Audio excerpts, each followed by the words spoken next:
Saudara-saudariku yang terkasih dalam Tuhan Yesus Kristus, salam damai sejahtera, horas berkah dalam. Mari kita belajar Alkitab sambil merenung. Tema kita kali ini, Yesus datang bukan untuk meniadakan, tetapi menggenapi hukum Taurat. Bahan dari Injil Matius bab 5 ayat 17 sampai 19. Baik saudara-saudariku yang terkasih, jangan lupa untuk subscribe, bagikan kepada teman-teman dan juga pengalaman saudara di dalam kolom komentar. Bagikan juga ke grup-grup yang saudara ikuti. Yesus berkata, "Jangan kamu menyangka bahwa aku datang untuk meniadakan hukum Taurat atau kitab para nabi." Nah, ini dikatakan Yesus ya, karena orang Farisi dan ahli Taurat itu menyangka banyak ajaran Yesus seolah-olah itu ingin mengganti hukum Taurat. Ya, dan bukan itu maksud Yesus. Justru kehadiran Kristus ini untuk menggenapi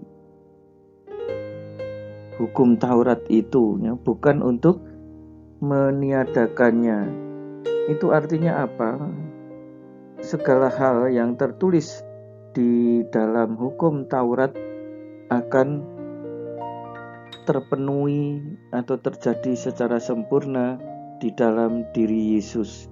Itulah yang dimaksud dengan penggenapan hukum Taurat.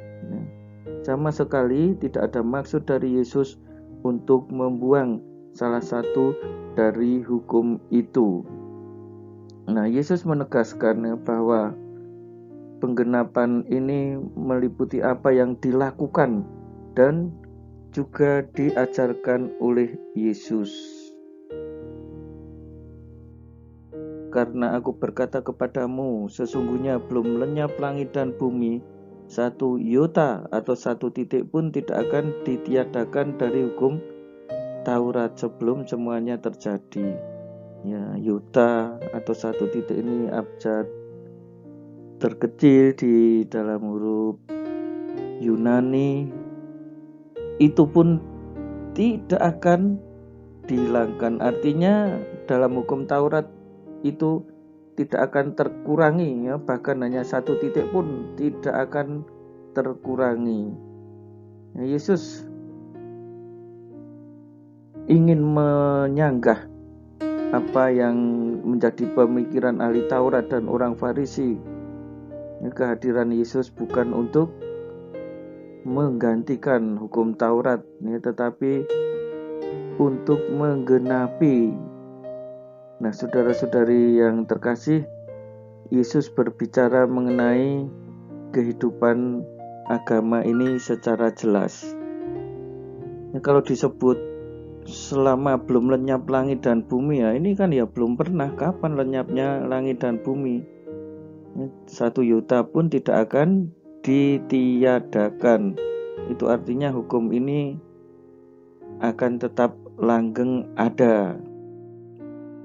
Karena itu, siapa meniadakan salah satu perintah hukum Taurat sekalipun yang paling kecil dan mengajarkannya demikian, ia akan menduduki tempat yang paling rendah di dalam kerajaan surga. Tetapi siapa yang melakukan dan mengajarkan perintah hukum Taurat akan menduduki tempat yang paling tinggi. Nah, saudara-saudari yang terkasih,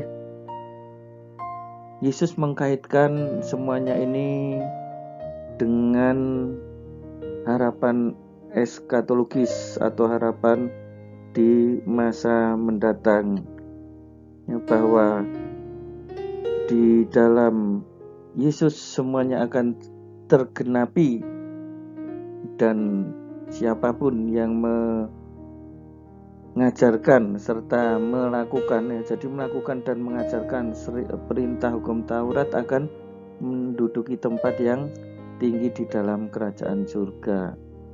Nah, saudara-saudari, kita pun sudah sering belajar kitab suci. Ya.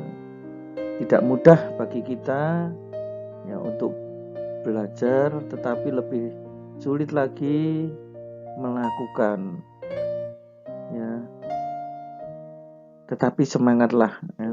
Ayolah kita bisa bersama Yesus kita belajar ajaran yang diajarkan oleh Yesus, tetapi juga melakukannya.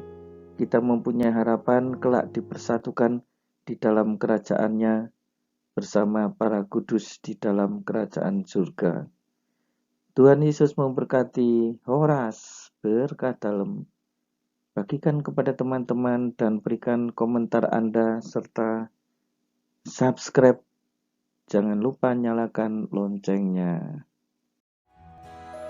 Saudara-saudari sekalian, pekerjaan saudara, keluarga saudara dinaungi, dibimbing, dan diberkati oleh Allah yang Maha Kuasa, Bapa dan Putera dan Roh Kudus. Amin.